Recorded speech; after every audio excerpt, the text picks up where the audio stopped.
Welcome to the Scott and Holm podcast back here in our usual Wednesday night spot with a truly eventful week of Houston Cougar sports talk about major basketball victory, the bat and ball sports in full swing. We have a Big 12 championship to talk about as well, where I think the Cougar men's and women's track teams, I think, gave a good account of themselves in their first ever Big 12 conference championship appearance. We got really that sweet spot of the latter stages of winter sports, early stages of spring sports. I think a literal half dozen sports to talk about tonight, guys. Dustin, you're back here in full voice, and I assume in mostly full health. How are you doing, amigo? Man, I'm doing fantastic. The weather is beautiful here in Houston. My voice is back to like 98% of what it used to be. Houston Cougar men's basketball is number one in the country, and got some exciting stuff in my personal life that I'll probably brag about in the podcast in not too long from now. So I am doing fantastic. Couldn't be happier, broadly speaking, and thrilled to be back talking to you guys. Bob, you're here with us in crystal clear new laptop. I don't want to say high Ooh, definition. I don't know if ooh. that's actionable against me to say that, but uh, saw you last week, so not much to catch up on there, bud. Because we definitely No, want to talk man. outside the show. How you doing, Red? Good, man. We're good. Just yesterday's temperature and today's temperature here in Dallas is a whopping 28 degrees difference. It's 28 degrees colder here today than it was yesterday. We hit in the 90s on Monday and it got Good up to like lord. 45 today. So, Dallas weather, love it. Good stuff. I can't believe I buried the lead. By the way, like, just, oh yeah, no biggie. The men's basketball team is number one again. Like, Are we? are Oh, we? Huh. Ho Interesting.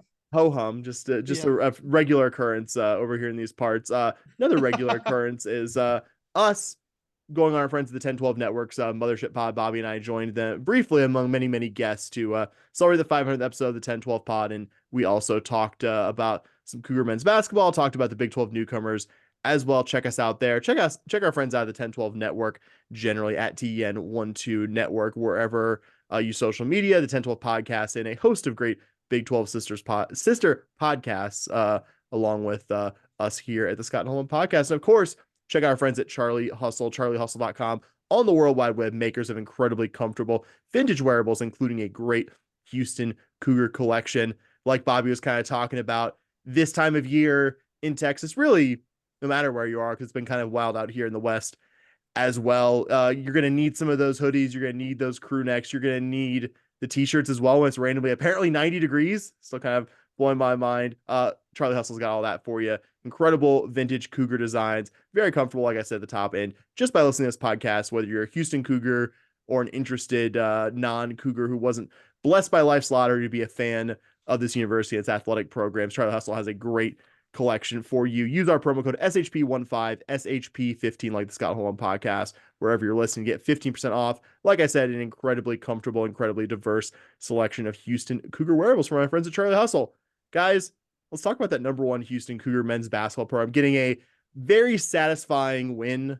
I think if I had one quibble about the schedule, and again, not a major quibble, I'm not someone who's had to ever come up with a 14 team conferences basketball schedule that it takes into account like which teams you want to see playing each other the most. It did kind of bum me out when before the season I saw we would only get one shot at the Baylor Bears and it was in Waco, and it was just like, I think we might be a better team than them, but I don't know if we're going to be so much better that we could beat them in Waco at their new arena. Fast forward to present day, the Houston Cougars, after a dominant first half, a slightly less dominant second half, and then a very dominant overtime, got the dub in Waco. Guys, I try not to overrate regular season wins, but that was a really freaking satisfying one. That just, I love beating that school. Like, I think I probably in the aggregate have found Kansas fans to be more annoying than Baylor fans, which is maybe a tiny bit of a surprise to me, but don't hate getting a win over that school. no, always good to beat Baylor, especially what number 11, whatever they were, Baylor on the road in their own building, and just another emotional roller coaster of a Big 12 road game. Like, other than the Kansas game, which is kind of just like a bummer throughout, every other Big 12 road game has been just like this emotional roller coaster that comes down to the closing seconds for the most part. And this is another kind of similar roller coaster to one that we've seen before, where Houston takes a double-digit lead early on, but can't salt it away. The other team rallies, and then the Cougs hold them off and win the game. Houston led by as many as 17, 16 at the half. But then the Bears opened the second half on a 12-0 run.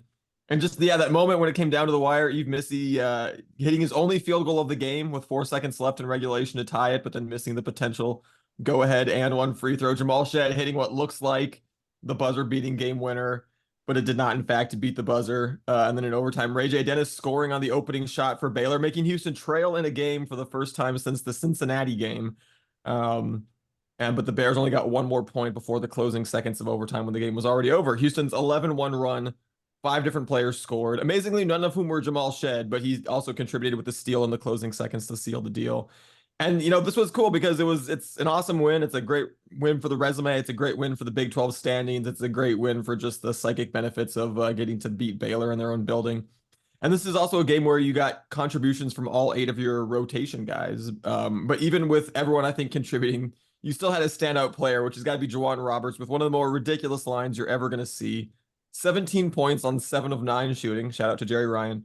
8 boards, 4 assists, 6 steals, 3 blocks. Just, absolute box score. That'll do, Pig. That'll do. Contributing in every possible way, man. Just like what a game from him in this one, and what a game from the whole team to, deal with that emotional roller coaster of having the big lead, giving it up, and then still finding a way to, thinking you had the game winner, and having to then play for 5 more minutes, but still coming out and being the more, aggressive team in overtime and dominating the overtime period. So just, fantastic win. Any win you can get on the road is fantastic, and this one was an instant classic for sure. Yeah, the first half was just absolutely incredible, right? My mom, who, my parents live in Waco.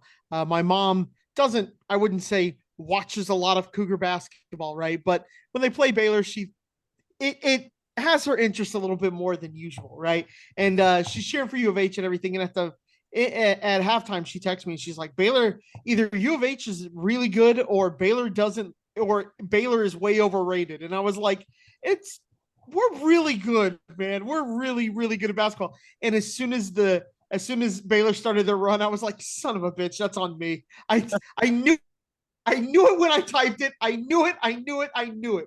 But the thing that really impressed me in the first half, and kind of throughout the game, was it didn't feel like, in the first half, for example, we go in up 16 we go into halftime up 16, and it didn't really feel like Baylor was missing open shots, right? It didn't feel like Baylor was, shooting 12% and water would find its level eventually. Like, no, it was legitimately our defense was turning them over, was making them have tough shots. We played that game exactly how we wanted to. And so it felt different than like you're up 16, but again, Baylor hasn't really been making their shots. It just certainly, it felt a lot different.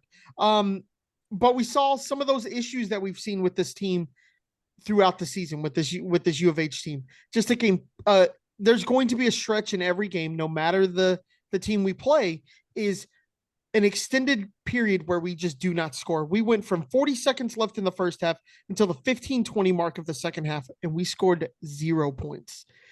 But the good thing, though, is we've said what's going to happen to U of H when they do this against a good team. Fellas, we found out it's going to get close. It's going to be tight, but the Cougs may be able to pull it off.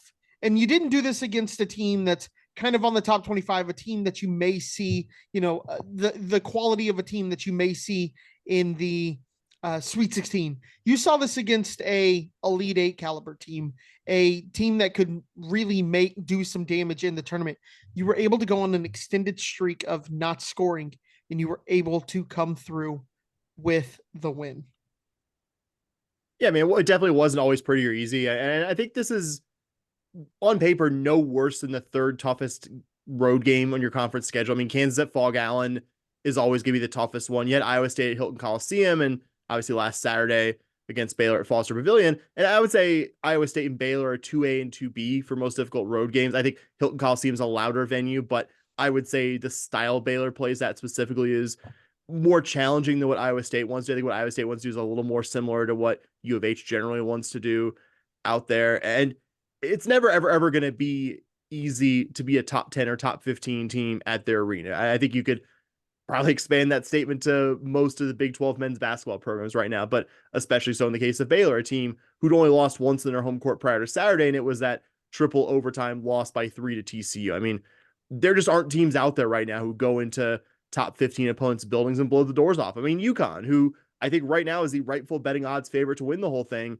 just in the last week or so, suffered a blowout to a Creighton team that really metrics wise is quite similar to the Baylor team we just faced. And I think that second half certainly showed that Baylor was a better team than the one that I think, quite frankly, got run off their court the first 20 minutes or so of Saturday's game. And I think it tells you how special this U of H team is that they so comprehensively outplayed Baylor in the first half and OT periods of this game. Obviously, second half less so. Second half was, I think, like Dustin said, the top a bit more of a roller coaster. I think we saw some new wrinkles too. I mean, if nothing else, I think the Cougs saw something on film or in the early goings of this game, and they were just killing Baylor with the backdoor layups. And I think you saw an energy difference too between the two teams in the first half. UH was getting so many easy buckets. It felt like it was the first team to lose balls, all that kind of stuff. I mean, certainly like you two and all of Cougardom was hoping they would continue for the final 20 minutes of regulation, but I would just say this is too good of an opponent to expect to win by 25 or 30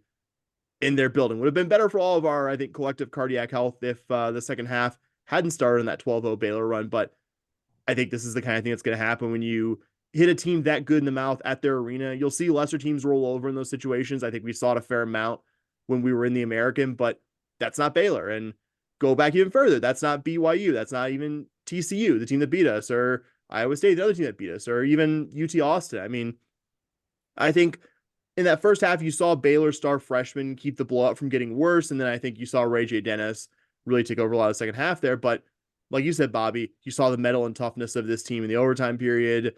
You saw the Cougs really respond after Baylor finally got like the first lead in forever against U of H. And yeah, again, not a coincidence, I think, that the Cougs going back inside with Roberts and Francis on critical OT possessions is why we're sitting here tonight talking about a big statement Cougar win.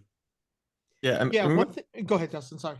I was gonna say, I just mentioned up top about this being another emotional roller coaster, and like I said, genuinely 6 of Houston's 7 road games have been pretty dramatic down to the final moments, and that they lost the first 2 of those to Iowa State and TCU, and since then they've won their last 4, and obviously the Kansas blowout loss was in there, but the last 4 road games that have been real close, Houston has found a way to pull out all 4 of them, and Kelvin Sampson, I think, has rightfully pointed out the downside of playing in this conference come March, which is that you're just more banged up from playing in so many rock fights, from January 1st onward.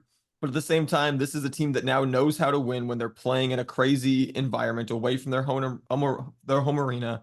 The kind of games, this is what people mean when they say like, oh, every Big 12 game feels like a Sweet 16 game or an Elite 8 game or a Final Four game. You're literally preparing yourself for those games by going out and figuring out, how to do it and getting multiple chances to be in that environment and figure out how to come out with a win. So these are the types of experiences you just flatly weren't getting in the American Athletic Conference.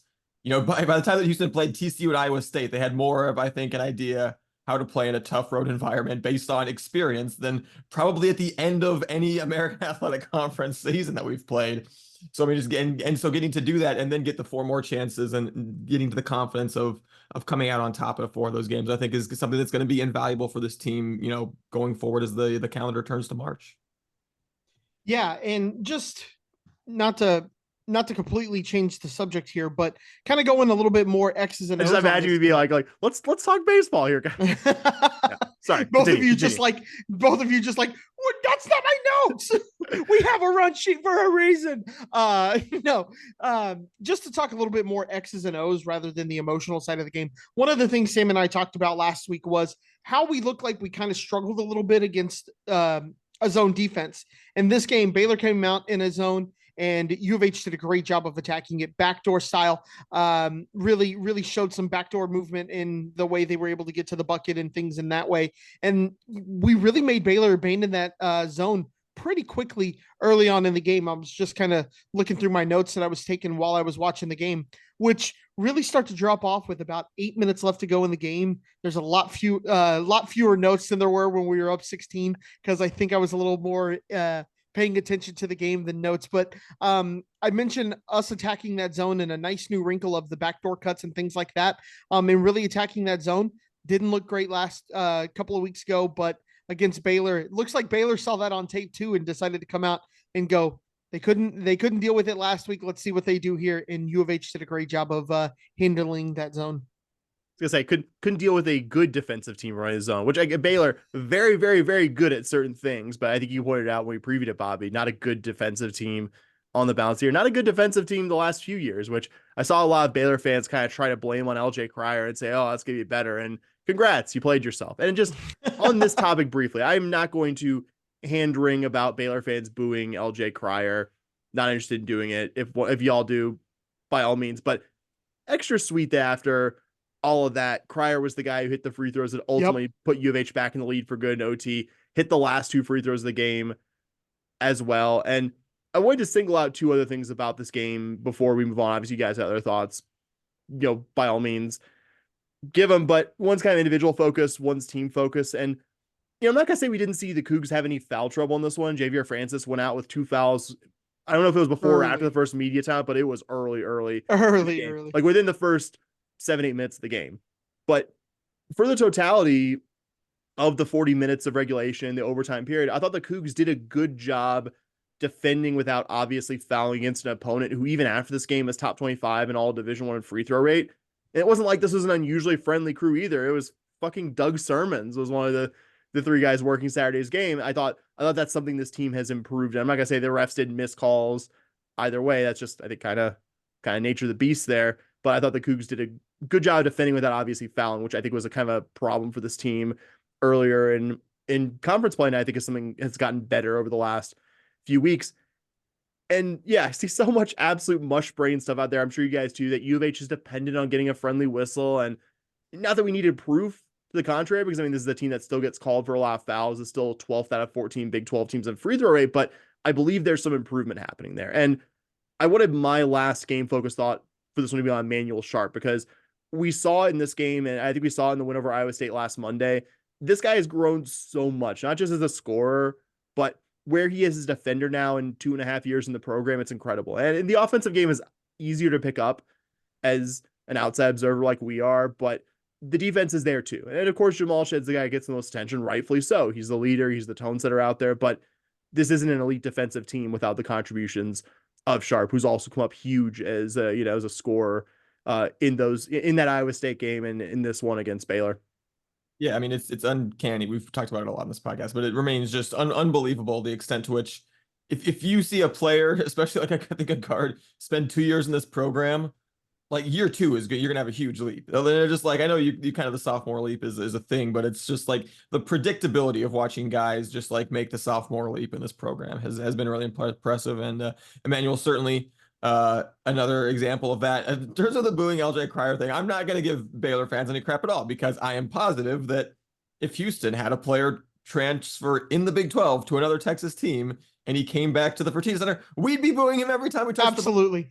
Absolutely. That's totally fine. Like, and anything it adds, it just, we said it a lot, Big 12 basketball, it's not boring, it's an absolute wild ride. And that was just another storyline that was just added on top of it that made the whole thing a little, and like Sam said, it made LJ Cryer making those, big plays even a little bit more fun than it would have been if he was doing it against any other team. So yeah, just wild game. Was watching it with my girlfriend and both of her parents. Dad just does not care about sports, was getting so sucked into the game. It was very funny. It was that good of a game. Even casuals were getting sucked into it. So excited to be playing these types of games and excited to come away with a W.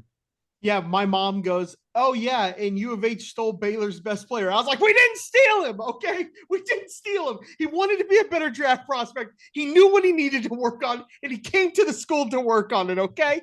That we didn't steal him. It'd be kind of cool if we did, but yeah, like factually, I don't think so that we did. So the Cougs kept the good mojo going, beating Cincinnati at home in their most recent game by a 67-59 final. One of the few home games this year where Houston has just kind of looked off for the majority of the game, I think. Just couldn't make a 2-point jumper or a runner or a floater or a leaner to save their lives. Unlike when they played up in Fifth Third Arena and Houston kicked the Bearcats' butts on the boards, this time they were the ones getting out rebounded in their own building, admittedly by one of the top rebounding teams in the country. In Cincinnati. And then after Houston got a big lead early, the majority of the game was just the Cougars looking like they might put it away, and then Cincinnati making just enough plays to be like, not quite within arm's reach, but like within arm's reach of being within arm's reach. And then right in the, closing moments of the game, the Bearcats finally made their run to try and catch all the way up, pulled within 6 points on 3 separate occasions in the final 90 seconds of the game. But on all 3 occasions, Houston held onto the ball, got fouled, and made both free throws. First LJ Cryer, then Juwan Roberts, then Emmanuel Sharp. And it is, I think, a wonderful commentary on how easy it is to get used to going undefeated at home in the Big 12, which is something you should absolutely never take for granted. But there were some fans, and let's just generously say, expressing some concern about how the team looked in this one. And, Kelvin Sampson made the comment about the team's lack of energy in the shoot around before the game. And, I think it's just honest. This was a team that was maybe a little bit emotionally drained from having a 4-game stretch of rock fight at Cincinnati, hugely emotional home win over UT Austin, hugely emotional home win over Iowa State to take first place in the Big 12, hugely emotional road overtime win at Baylor. That doesn't mean this team isn't going to be able to get emotionally up for any more games the rest of the year. That just means that human nature means that sometimes you're not at, 100% mental sharpness or whatever you want to call it for every game. And even in a game where Houston, fairly understandably, maybe didn't play their best game of the year at home, they still beat a good team. Literally last year, any of the last 3 or 4 years we're looking at in Ken Palm, this would have been our second toughest opponent in conference play, the Cincinnati team that we just played. We beat them, we forced 19 turnovers and only committed 10, and we're ahead basically literally the entire game. Literally the entire game. And won a game. To use the baseball analogy, when you see a pitcher win a game without his best stuff, your reaction shouldn't be like, oh my God, he's never going to have his best stuff ever again. You should be relieved and thankful that you've got a pitcher that's good enough that he can win without it. And so that's my energy coming out of this game. Was not the most impressive home win that Houston has had this year, but I think nonetheless a game that we should be excited about and appreciate that this team is good enough to win even in kind of maybe slightly tricky situations. Yeah, I mean, I put somehow the 8-point final score doesn't feel like it is close enough for how this game was, but also feels like we should have won by more. Like somehow 8 doesn't feel like enough, but it feels like too much at the same time. It's a very weird feeling, but that was kind of the vibe I got. Like I was going through making my notes and everything, and I kind of looked, I was like, we won this game by 8? Then I was like, we were up like 15 this whole game. Like at the same time, I was like, feels like we won this game by like 4 or 5, but we also were up big the whole game. Like you said, Dustin, out rebounded by 12. You don't see that very often. They kind of just looked like they were going through the motions out there. Kind of felt like they were sleepwalking while you were watching the game. But to your point, you still get the win. You still look, you have a home win against a pretty good team. And this is going to happen sometimes, right? Sometimes you're not going to play your A+ game. You're going to sometimes just be checked out of a game. You're dealing with college kids, right? I know there were times when I was in college where maybe a Tuesday just wasn't the best time for me to do literally anything, right? So it's just like sometimes you're going to just have those moments in those games. And I'd rather it happen now at the end of February than it happen in the second weekend of the NCAA tournament. This is a perfect opportunity for Sampson to grab his team and go, look, you got by with this one because we are just better than them. You're not going to be able to do that against Kansas in a couple of weeks or in a week and a half. You're not going to be able to do that in the Big 12 tournament. It's a very great time for a wake-up call for this team. And luckily the wake-up call wasn't a bad loss or a loss at home. It was a 8-point game in a late February game, not a game versus a good team in the NCAA tournament.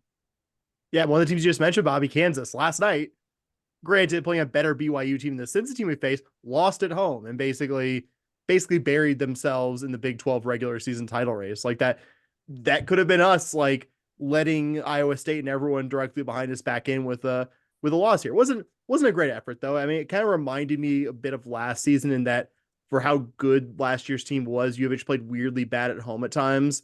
That lost to Temple, having to mount a crazy comeback to beat a worse Cincy team. I think South Florida, we just like let Tyler Harris just go absolutely nuclear against us, that kind of stuff. And that's not a perfect comparison because, like you pointed out, Dustin, this Cincy team would still be one of the very best AAC teams we played year in, year out. So still good opponent, still like a bubble NCAA tournament team, though probably on the wrong side right now. And I think what made it so jarring also is just the order of how it happened. Like if Cincy scores 59 points, but it's like broken out roughly evenly between the first half and second half, like it's a closer game than we wanted to, but it's not so jarring. But the 42 second half points is just I don't know, maybe not something we're used to seeing, certainly not at home.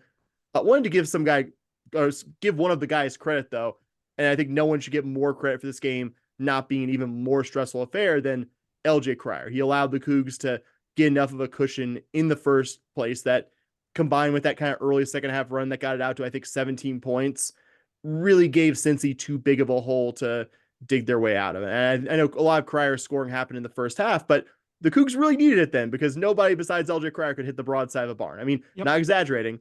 Cryer was the only U of H player who had more than one field goal at the half. And I think something also worth mentioning here, and we talked about this in the aftermath of the first Cincy game up at Fifth Third Arena, that U of H maybe had a little bit of an advantage by having a team with players who have played at Fifth Third Arena before. They've gone through shoot around routines there. They've shot on those baskets before. I think the layman college basketball fan doesn't realize what a big deal it is to shoot on a basket for the first time. It's why you see a lot of these like big stadiums when they host late NCAA tournament games, you see poor shooting percentage because it's just not the kind of background guys you're used to shooting on.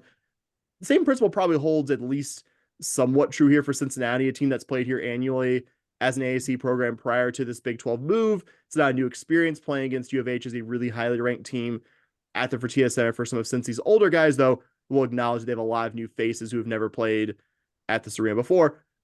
I guess I'm not dying to rewatch this game, guys, but there are so few teams that have ever existed in college basketball that didn't have a game like this one where they didn't bring their A game. And what frustrates me the most is seeing somebody say something to the effect of, well, I don't know, we've kind of struggled these last three games. One, we won all three games while not trailing in regulation during any of them.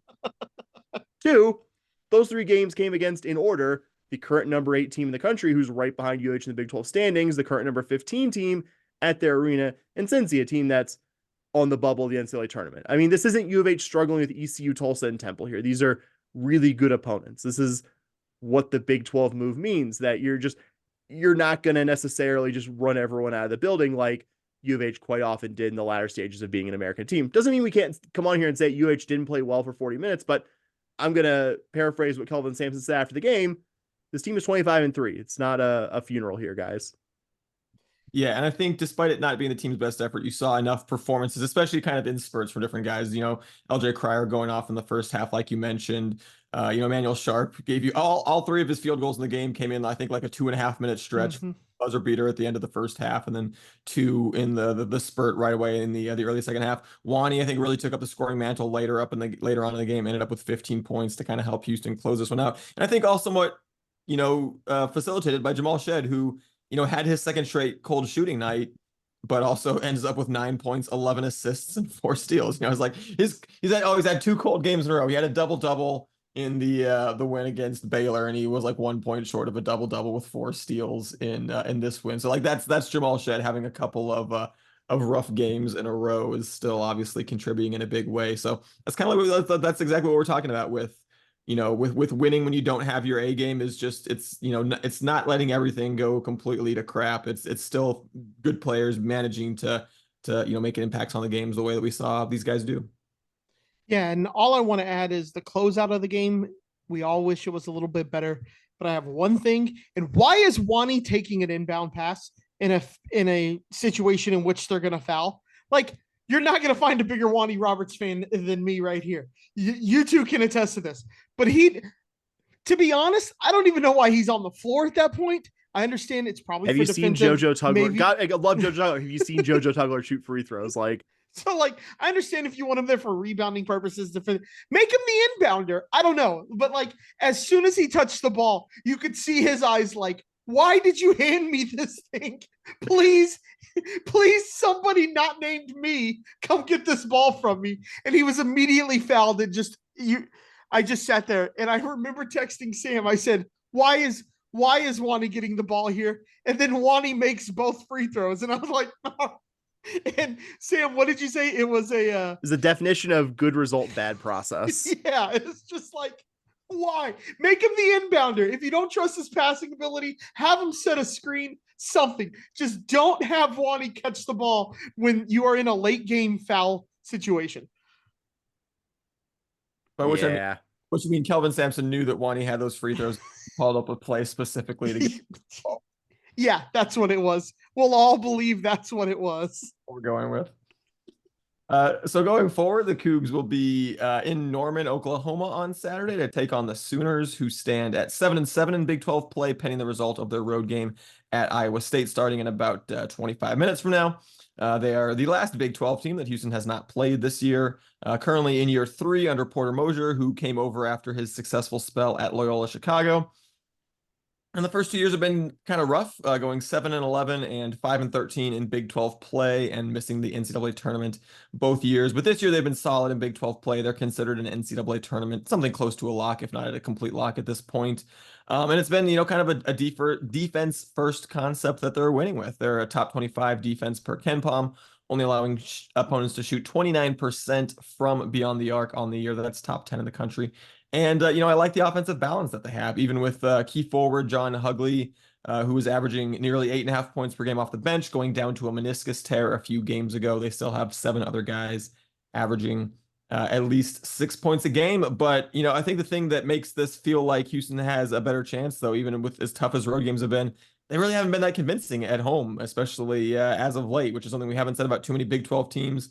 But their last 5 home games, 15-point loss to UT Austin, close loss to Texas Tech, a nice 16-point win over BYU, and then a uncomfortably close win over Oklahoma State, and a 10-point loss to Kansas, who hadn't been able to beat anybody on the road this year. So I think definitely going to be an interesting atmosphere for obviously Kelvin Sampson, Kellen, and Hollis Price and Quantas White and all those guys going home back to Norman. But I think even against an NCAA tournament team that is, playing in their building, I think given the way that they've played at home, given the way that they've kind of broadly played over the second half of Big 12 play, this still is a game that I think Houston looks at and says, that's one we should probably win. Yeah, not saying, you can't beat the Cougs. They're a team that does certain things well, kind of like you said, Dustin. And I'm sure they'll have a really good crowd in Norman.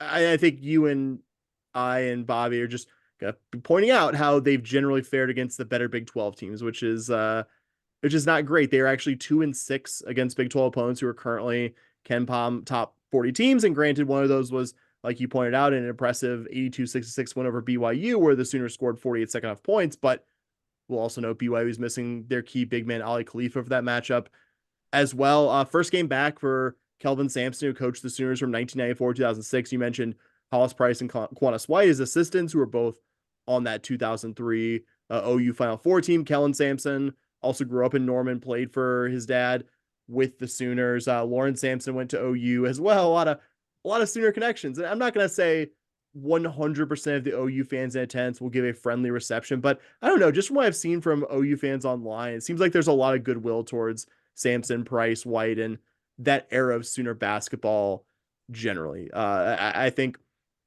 kind of some of the things you talked about, Dustin, they're a team, I think it's been pretty good defensively in the balance of the season, though maybe slipped a bit in Big 12 play. Someone I'm going to watch really closely in this one. He missed some time a bit ago, but was back for their Bedlam game as Oak State, is Rivaldo Suarez, who had a really good game his first game back off that little layoff, 20 points in Stillwater in that very close overtime win. A lot of size too. JV McCollum is their only regular starter rotation guys listed under 6'4", one of the better perimeter defenses you're going to see all season. They're top 10 in opponent 3-point field goal percentage. I think the most important thing to watch here is that the Sooners have been the best team in Big 12 play at keeping opponents off the offensive glass. I think if the Sooners can keep U of H from getting second chances, can make things, difficult from 3-point range, and be part of a recipe for an upset here, though, again, I go back to the fact that this team is 2-6 against the definitionally better part of the Big 12. So not saying they can't win, just saying how they've generally done this year.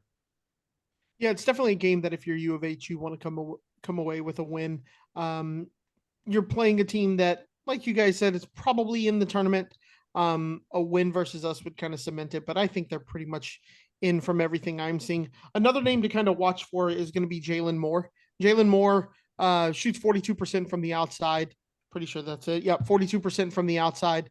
And could cause some matchup problems for the Cougs just in terms of how he can kind of stretch the floor. That's going to pull away Wani or Francis, somebody like that could pull him away, and maybe you lose a little bit of the coverage inside because you got to respect that 3-pointer that he's got. It's going to be an interesting thing to see if how Sampson handles him, who he puts on him, things of that nature. So that's kind of something that I will be looking for. And like you guys said, it's going to be super emotional, just like we had LJ Cryer returning to Baylor. Everybody on the staff returning back to Oklahoma will be a interesting thing to see, and see how the team kind of handles it, and see how Sampson handles it as well. Yeah, I think the thing that makes me feel best about this game is Oklahoma being below average statistically in terms of both forcing turnovers and holding on. Houston has to clobber them in the turnover department in this one. I think the recipe for disaster is something happens where Oklahoma just has a particularly good game in that, or Houston just kind of isn't timing things quite as well as they have. And all of a sudden maybe it could, because like I said, they do some other things well. They, like you said, Sam said, really good defensive rebounding team in particular. Some good offensive balance, like we've talked about. They do get to the line a pretty decent amount, so we could potentially see some Houston Cougars in foul trouble early on in this one. So I think the way that you see Houston kind of balancing all that out is, like I said, you should, quote unquote, should see Houston have a pretty healthy turnover margin for the second consecutive game after they really ran up that category against Cincinnati at home. But sometimes on the road things just don't quite play out that way. So I think as we're all talking about this game as a game that Houston, quote unquote, should win, I think we're all also in agreement that that doesn't mean that they will. It doesn't mean that like a loss here is inconceivable or a sign that things are horribly wrong or anything like that. This is just a game where you're the favorite, but favorites lose in college basketball all the time. Yeah, you're the number one team in the country, but you're not undefeated. Yeah.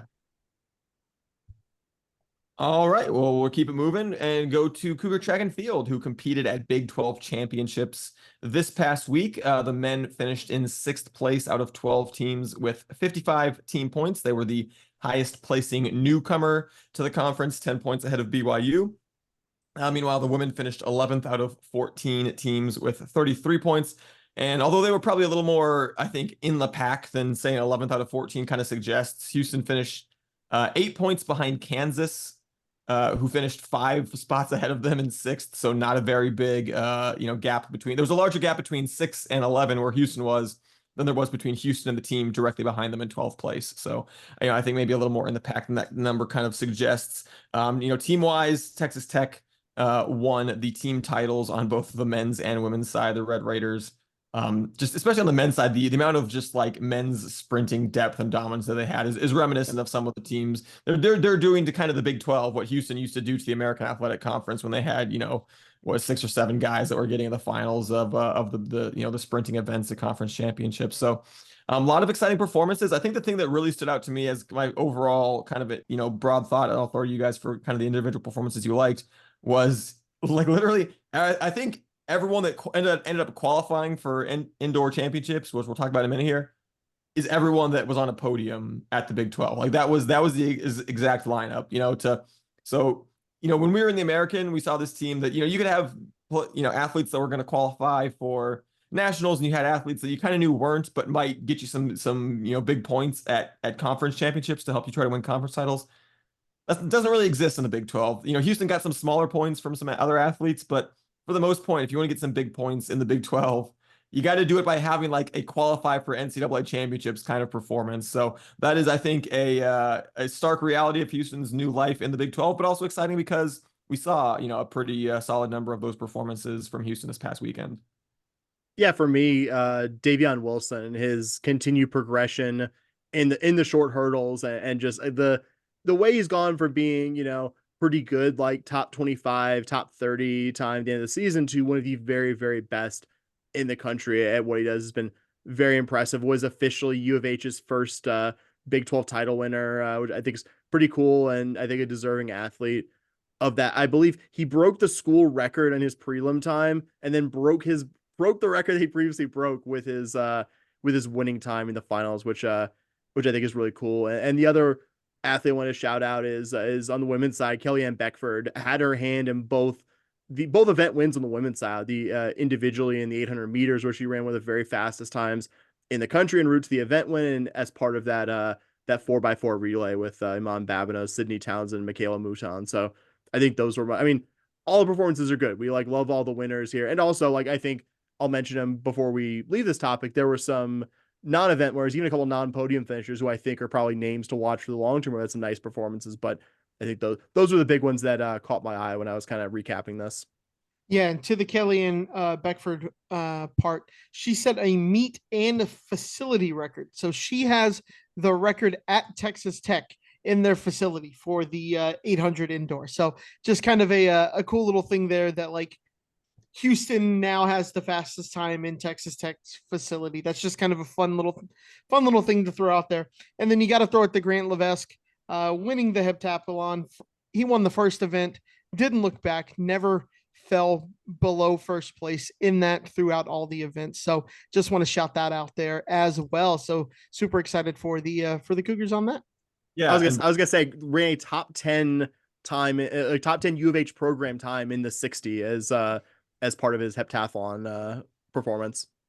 yeah, and not only that, those two athletes that you just mentioned, Bobby Levesque and Beckford, both set meet records as well. So those Levesque with his point total haul in the heptathlon, Beckford with her time of 2 minutes and 0.65 seconds in the 800. Those are both Big 12 championship records. And then Sean Maswangani took second place in both the 60 meter and the 200 meter, both of the men's sprinting events, and pole vaulter Christian Sampy took a close second place as well to finish on the podium. And kind of like you said, that's everyone who's going to be going to the Big 12 championship. We're going to have on the men's side 5 event entries, Sean Maswangani times 2, and then Levesque in the heptathlon, Wilson in the hurdles, and Sampy the pole vault. And then on the women's side, Kellyanne Beckford in the 800 and the 4x4 relay as well. And I think what's exciting is not only do you have 2 event entrants on the women's side and 5 on the men's side, but I mean it's not like any of them got in by being 16th and they're like probably not going to score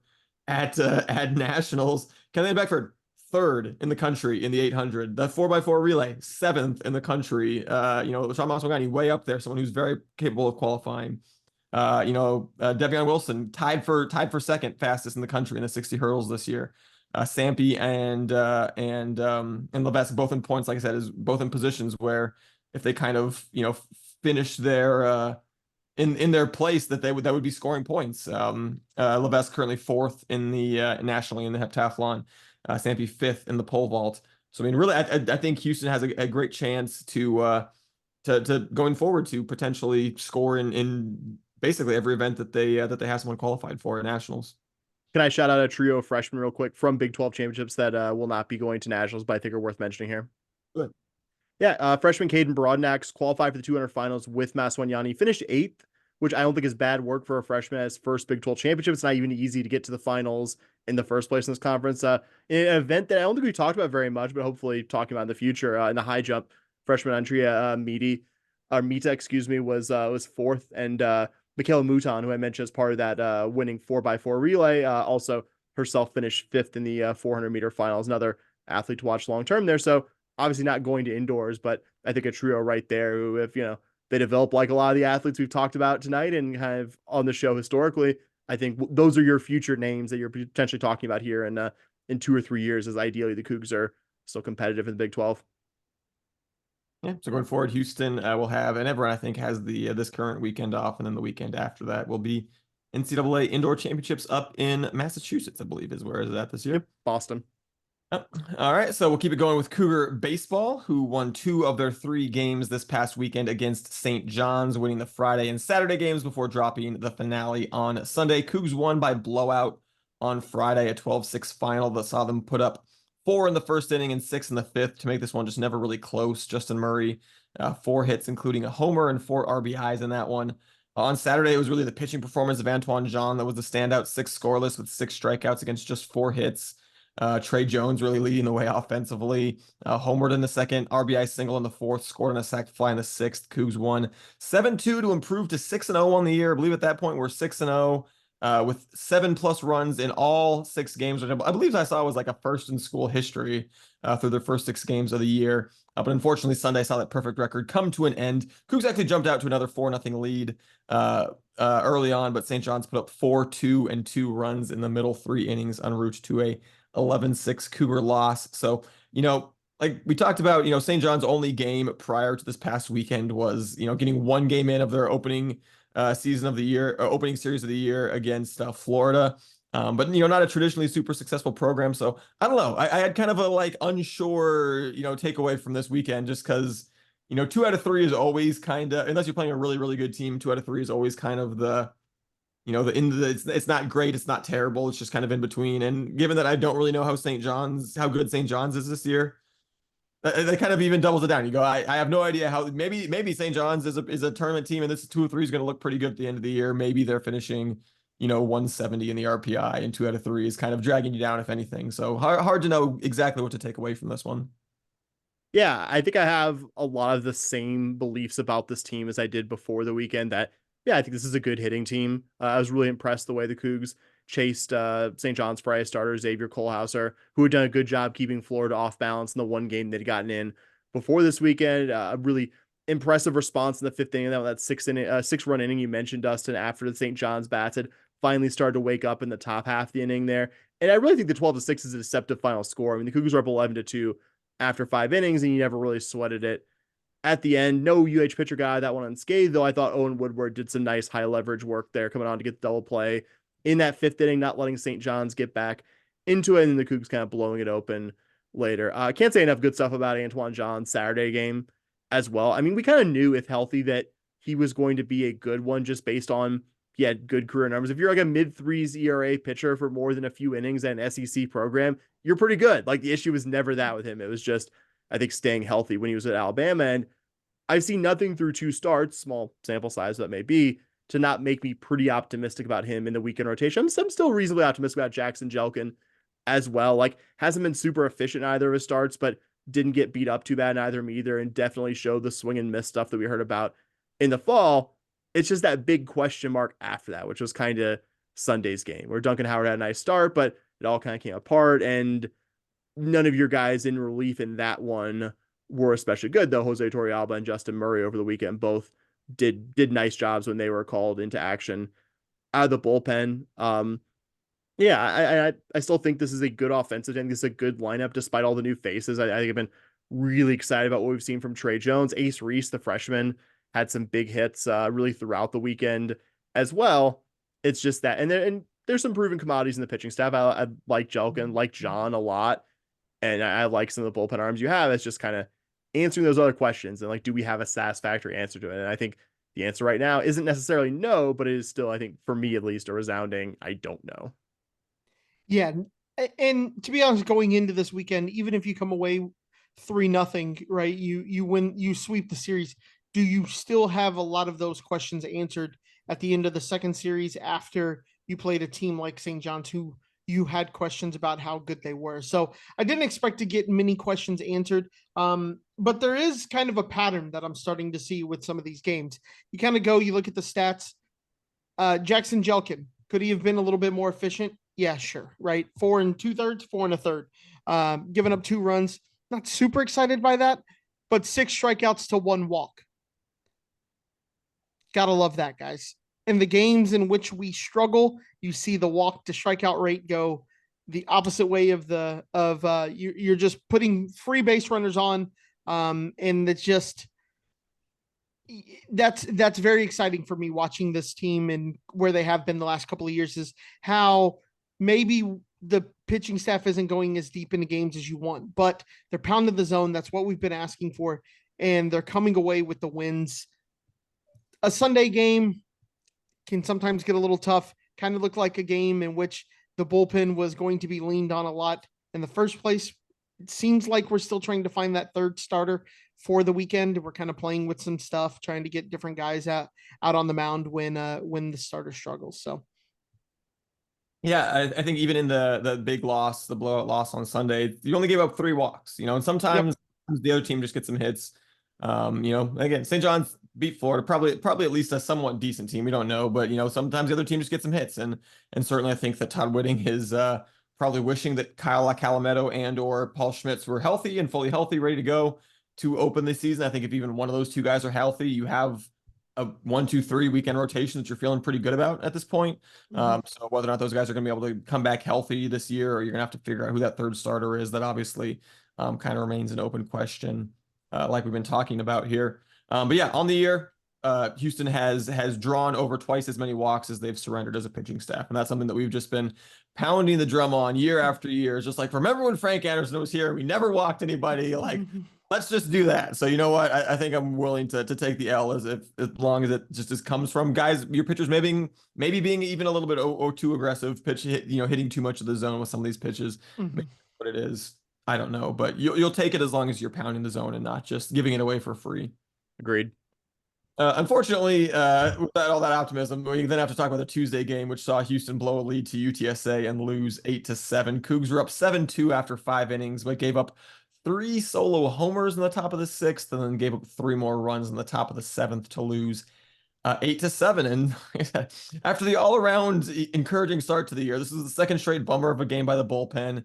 And it wasn't even like Whitting was throwing out randos on a Tuesday. It was, Jose Torrealba and Owen Woodward who got hit hard, 2 guys that you expect to play big roles in the bullpen this year. So, it was the UTSA team that was pretty bad last year. They haven't looked like that much has changed thus far this year. So, you never want to overreact to a Tuesday game, but undeniably a bad data point to have on your resume.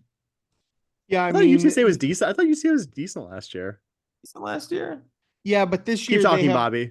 Yeah, but this year they have lost to Lamar, Tarleton, and Texas Arlington. So Fair. Last year is a great thing to look at, but this year you have those 3 losses and then you come into our house and beat us. I don't care what you look like last year. That's bad. That's just a bad loss. But again, it's hard to win baseball games when you give up 8 runs. It doesn't matter who you're playing. It doesn't matter if you give up 8, it's going to be pretty tough to win. Yeah, you hate losing anything from a 7-2 lead. That's that's the biggest bummer.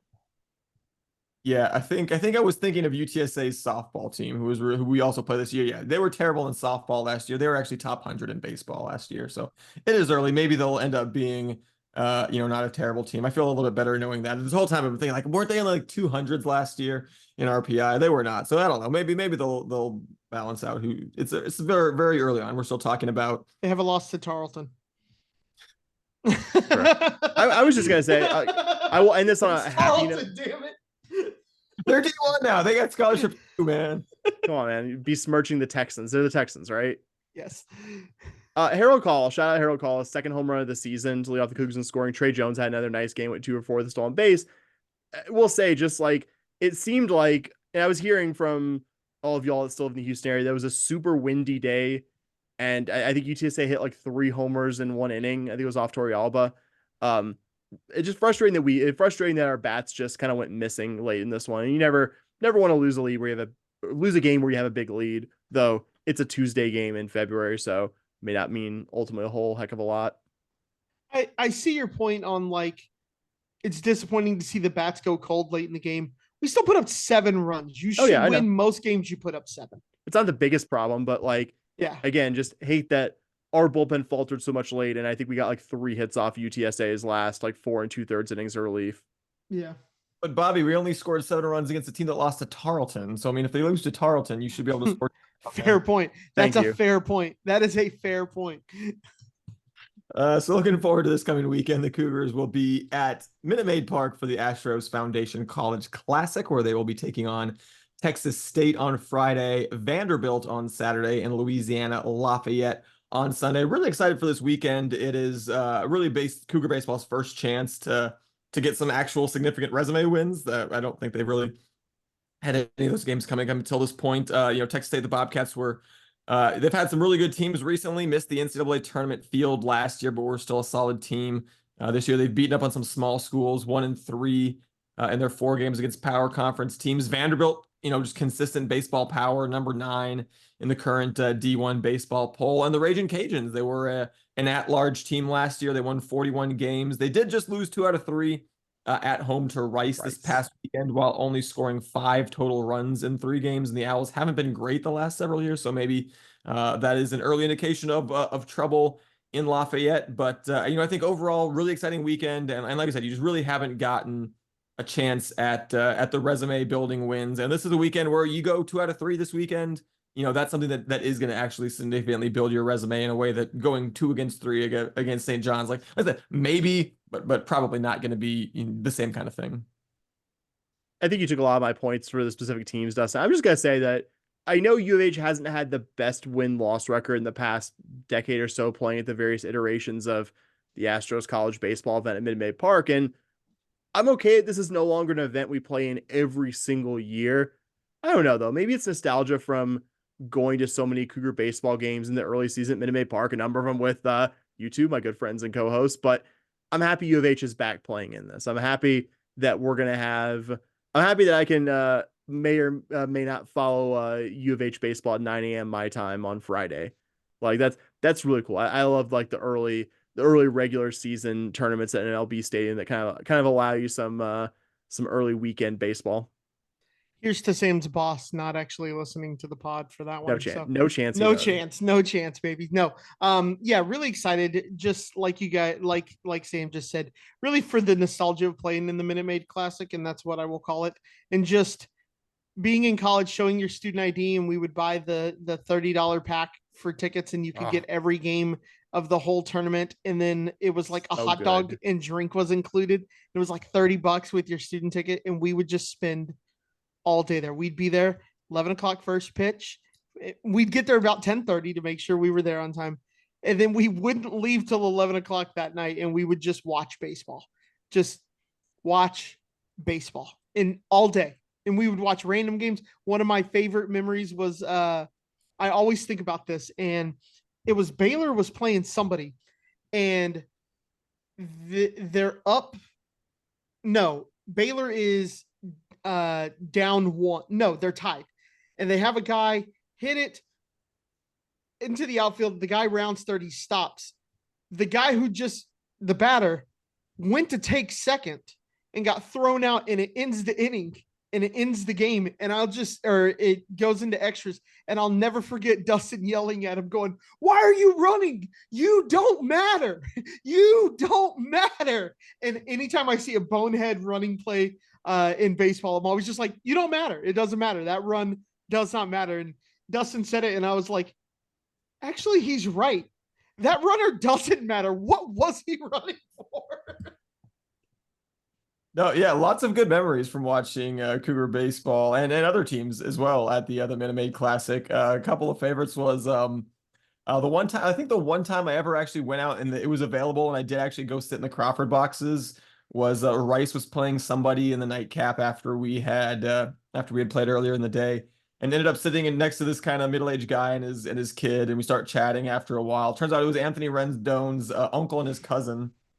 And Nice. and I was just like, and I kind of, so we were kind of chatting, and at one point I'm just like, man, like politely, like, what the hell is Anthony Rendone doing in college right now? Like 750, he homers every third at bat. Like, why is this guy playing? He's an unbelievably good defensive third baseman. Like, what on earth is this guy doing in college? And he goes, well, when he came out of high school, he was one of the it was him and this other guy, I don't remember his name, were like considered the top two position players playing high school ball. He was such a good high school baseball player that I was peripherally aware of him as someone who went to another Houston high school.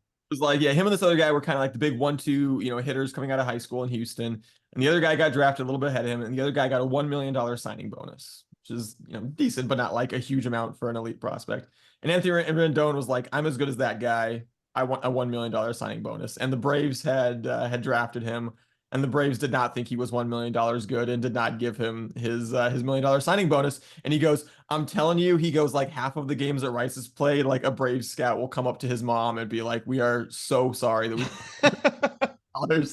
Somebody got fired.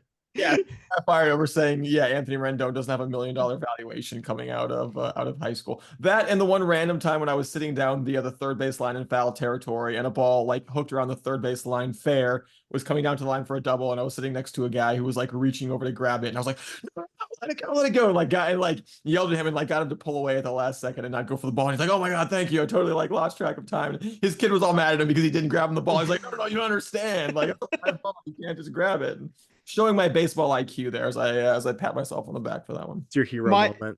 That one, and when you had to leave U of H versus A&M. He had an overnight. One of my favorite stories is Dustin had to leave because he had an overnight shift where he was working, and he would ask me often to update him on games as they went along, and I was so bad at it. I would never, like, Dustin would text me this was like pre-ESPN on your phone, really, but Dustin would This was flip phone time. Yeah, we all had flip phones.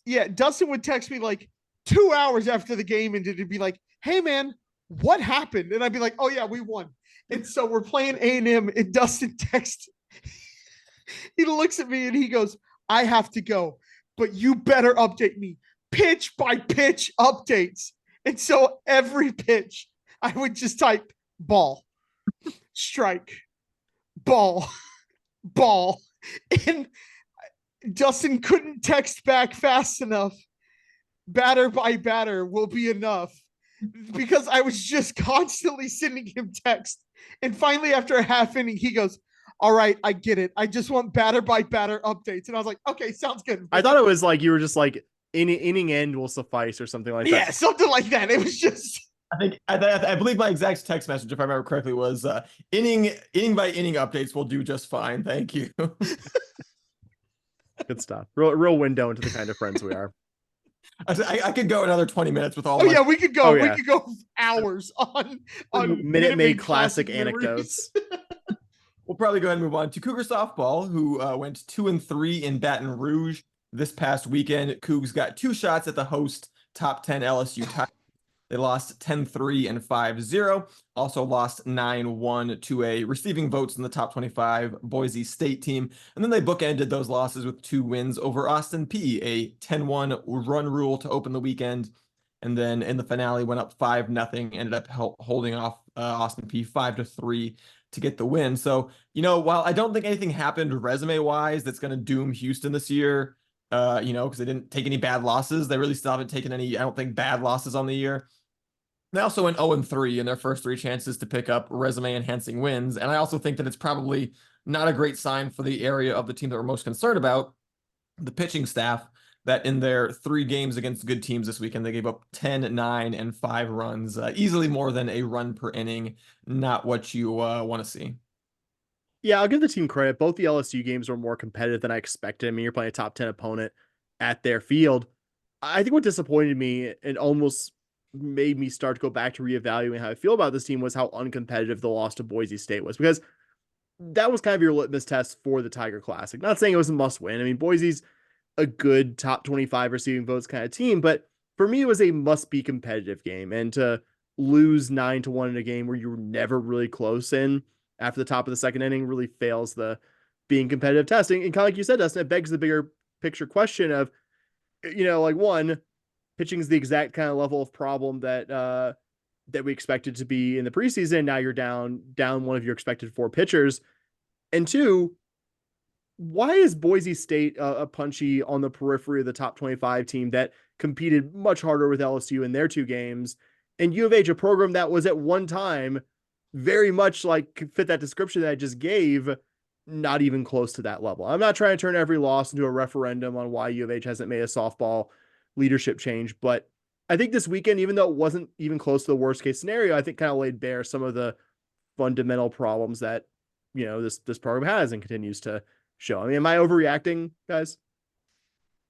I mean, I'd like to see more of the season before I want to write everything off. But I mean, Boise, I have in my notes the exact same thing. This was your first real test where you should at least look competitive, and you just didn't. We were worried about the pitching staff coming in and kind of, questioning why was this the pitching staff that we assembled. We had a ton of bats come in. We're all super excited about them, and they've shown up, right? The bats have shown up in just about every game that you've played. 3 runs against LSU, probably not enough to win, but still a pretty good performance against a top 10 team. But I mean, you look at the staff ERA and you're looking at 3.83 ERA. If you're doing baseball, you're pretty happy with that. In softball, that's not good, guys. If you give up 4 runs a game in softball, you're probably going to lose a lot of games. Now, the good thing is this team can hit a ton, right? And can score a bunch, but you got a 4 ERA against a schedule that I wouldn't say has been, really challenging outside of this weekend. And the couple of games that you had against the challenging teams, they showed you how far behind we actually are. Yeah, the thing that, if I've learned anything from being a softball fan for the last several years and watching Houston specifically, It's that it is infinitely better to have a very good pitching staff and an average lineup than a very good lineup and an average pitching staff. And I think Houston has the latter at this point. And like, I think it is overreacting in the sense that, like, again, I don't think there are no resume holes for Houston yet, right? Like, okay, would I have loved them to be competitive against Boise State? Yes, obviously. It's also one game. You should, Right. in any bat and ball sport, you should never overreact to one single game. But at the same time, as I say that, I just have so little confidence that the pitching staff is going to come together in a way that's going to keep this team out of the bottom 2 or 3 at best in the Big 12. Yeah. Yep. Also not doing a whole lot for my confidence is the fact that Houston is currently hosting, again, admittedly a pretty good McNeese team, but they are losing 3-0 at home in the 4th inning. As we only have one hit so far. That's the concerning part for me. Yeah, you started to my waiters, and she gave up a home run to the first batter of the game, got 1 out, walked 2 more batters, and then had to be taken out. In the first inning, when you're subbing out your pitcher in the first inning and you've got 3 healthy pitchers on the staff, not great, boys. Not the best. The Cougars will this coming weekend be at Texas A&M Commerce for their final non-conference series before getting into Big 12 play. This is a Commerce team that went 9-29 last year. This year they are 5-13. They did play a top 25 Missouri team to a 1-0 loss, but the rest of their schedule is not impressive opponents, and going 5-12 in those other games that are not against Missouri. So even on the road, I think comfortably this one has to be a Cougar sweep, or we will be coming back here probably being even more negative than we were this episode. Yeah. Yep. All right, and we'll keep it going with Cougar women's hoops, which you kind of heard the guys talking about as it was happening in the middle of their last episode. They got outscored by Iowa State 26-6 in the second quarter en route to a 12-point loss at home to the Cyclones. And then more recently and more damningly, I think, lost at TCU 59-49, a game the Cougs trailed 33-17 at halftime en route to a double-digit loss against an injury-ravaged TCU team playing essentially 6 players. So not the best result to be sure. Even on the road, that's a pretty ugly L to take. I'll let Bobby handle most of this because he was physically there and I think probably has most to say about it. But I think the 59-49 score that kind of flatters U of H. I don't think the game was generally that competitive. We'll say Sedona Prince, TCU's awesome post player who was out hurt the last time these teams played, along with Madison Connor, who was there the last time the Cougs played them, but missed a good chunk of the last month or so, was also back. So was a bit closer to the TCU team at full strength, but I think also, like Bobby's gonna get to, still, I think, frighteningly uncompetitive for large stretches. Guys, like Sam said, I was at the game. Just a side note, my favorite part of this game was definitely not the product that was put on the court, but the fact that they had hustle stats, and one of the hustle stats was points in the paint and points off the bench.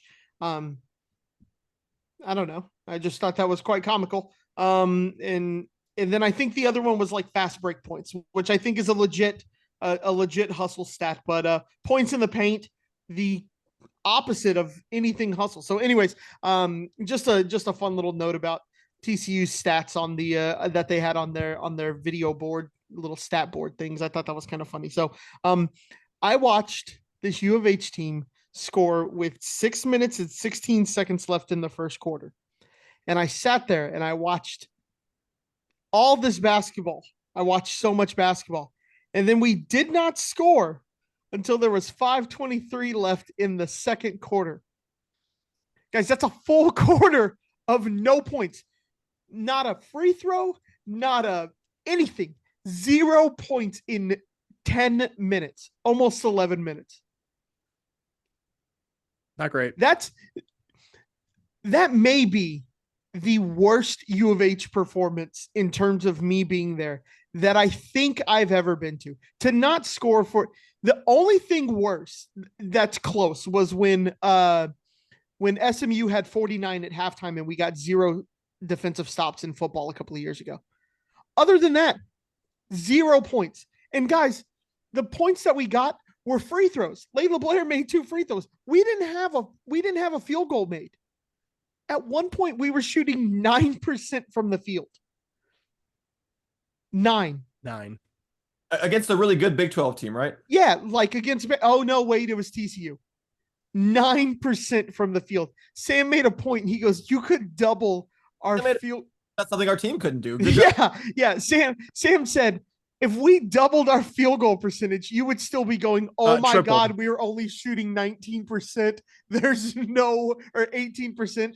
This is so bad. Nope. 9%. After the free throws, okay? So we scored our first 2 points in a quarter. It still took another 2 minutes for us to get a basket. So we went 12 minutes without a field goal. There's only 40 minutes in a game.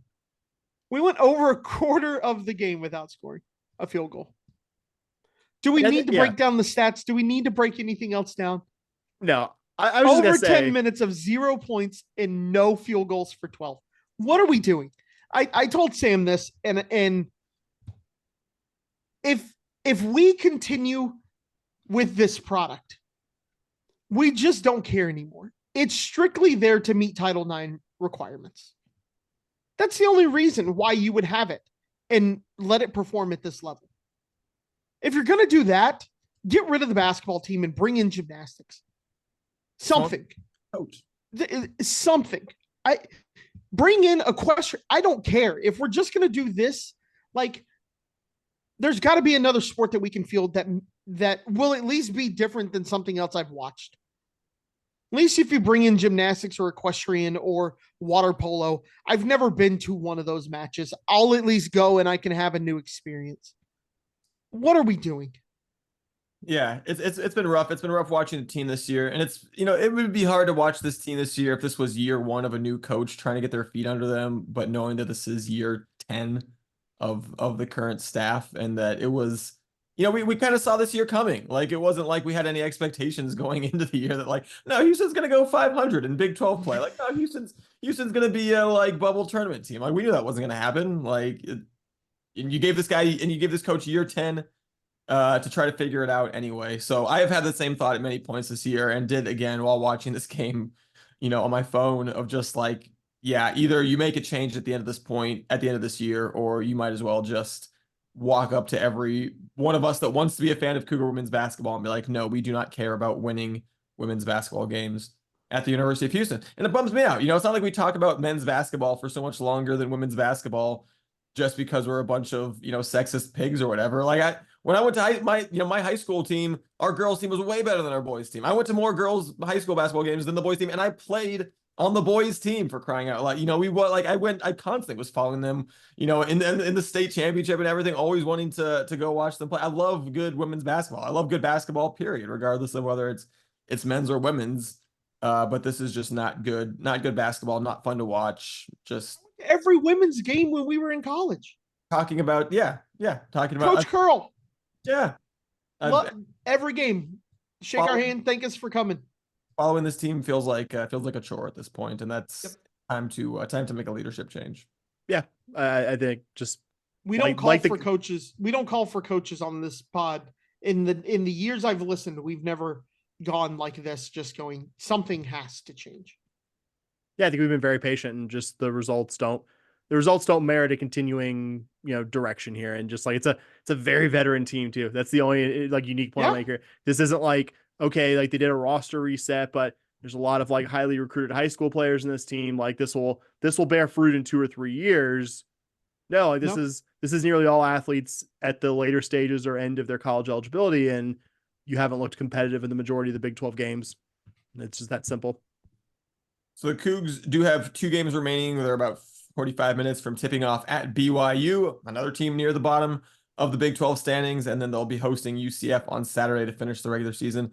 Also a team, and in fact, currently UCF is actually fully last place in the Big 12, 1 game behind Houston. Both of them playing tonight. Unless Houston beats BYU and UCF loses to Kansas, which UCF probably will, Houston will have to win their last game of the regular season to avoid being in last place in the Big 12, tied for last, and would be dead last because UCF would have beaten them twice, would have the head-to-head. So, with 2 games to go, we've said all year we would love for Houston to try to make it through the year without having anyone finish absolutely dead last in the Big 12. But UCF lost to Kansas, so good. So Houston can clinch not last. Houston has to win. Not DFL. All Houston has to do to not finish DFL is beat BYU tonight or UCF on Saturday, neither of whom are good teams. So The Cougars' magic number is 1. yeah, we'll see if they can make it. That's literally the only notes I have for either of those games. I don't know if you guys want to ask games Nope. or are you Nope. done? Nope. Cool. We'll put as much effort into analyzing future games as it appears our administration is in caring about the women's basketball team. There you go. Bobby, talk golf to us. All right, let's talk golf. So the men have 2 tournaments this week. One set of players gets to go play golf in Cabo, while the other have to go to Sugarland. This is in no way a shot at Sugarland, but I think I know which Sugarland tournament catching I'd rather go strays. to. I think I know which tournament I'd rather go to. Dustin's reaction when I was like, one's going to Cabo, you're like, yeah, the other's going to Sugarland. You threw your head back like, oh no. Drinking water. It was a bad time to drink some water. I had to do some control to make sure it stayed in my mouth. That's not even a knock at Sugarland. That's like, you know, it's down the road. Everyone's been to Sugarland. You know, it's that as much as anything else. But you know, what are you gonna do? And you know, because Spike Park's great. Don't really have a preview, but I would imagine that your more senior players, your top 5 are probably going to Cabo, and the rest are going to play in the HCU tournament in Sugarland. The Sugarland tournament going to be a good way for a lot of younger guys to probably get into the get some tournament play. Tournament play is a lot different than just going out and playing practice rounds, things like that. You just feel a little bit more pressure. So any experience you can get, and I think that's why U of H is taking the tournament in Sugarland. Any experience you can get going out there playing tournament golf is always good. And then for the women, they had another okay week for them. They hosted the Chevron Classic. They finished 6th out of 16. Strong third round, vaulted the Cougs up 5 places. So they went into the third round in 11th spot. Went pretty low. I think they had the 3rd lowest round of any team in the tournament. Of the 16, they had the 3rd lowest third round. So that is going to jump them up quite a few places. Jumps them up 5 places. Nicole Abelar finishes tied for 13 at 8 under. Hyoing Kang takes T17 at 7 under. Alexis Saldana was actually having a pretty solid tournament at even par. And then the final 9 holes in what can only be called one of the toughest 9-hole stretches I've seen on a scorecard in a very long time goes 9 over in 9 holes. That is tough, and that has her finish at 9 over for the tournament. So she's playing good golf. She's playing really good golf throughout the entire tournament. Goes 9 over on her final 9 holes to drop pretty heavily, and that really hurts the Cougs quite a bit in their third round totals as well. I mean, she saves 9 strokes there. You have the best round. If she shoots even or even 2 over, you're probably jumping a couple of places there. So pretty tough there. Next week, the Lady Cougs are headed to Las Vegas to participate in UNLV's tournament. I wanted to mention Santiago de Fuente his yeah, duh. at the Mexican Open too. Yeah, you watched it. We were talking. I know. I watched it like multiple days. Only amateur to qualify, make the cut. So that's really good. And just super exciting for him. Anytime you make the cut, they say that's in the money. So unfortunately, he doesn't get the money for it. But being an amateur, always cool to see a Cougar who can qualify for a tournament like that. All right, we absolutely have to talk Cougar tennis now. Sometimes it's last but not least, but it was kind of a rough week for the Cougar tennis team, guys. Unfortunately, losses to UTSA and UT Arlington since we last talked about tennis on here. Guys, I was really excited to become kind of our de facto tennis correspondent this season. I mean, I knew the Big 12 would be tough, but I've gotten kind of back into tennis thanks to, I think, largely the fantastic Netflix sports documentary Breakpoint, which follows various high-level tennis pros on and off the court. I've started playing a racket sport, just kind of got me more plugged into that part of the sports world. U of H, guys, has had maybe their worst start to a tennis season in program history, which I nailed it. Really hate coming on here and saying.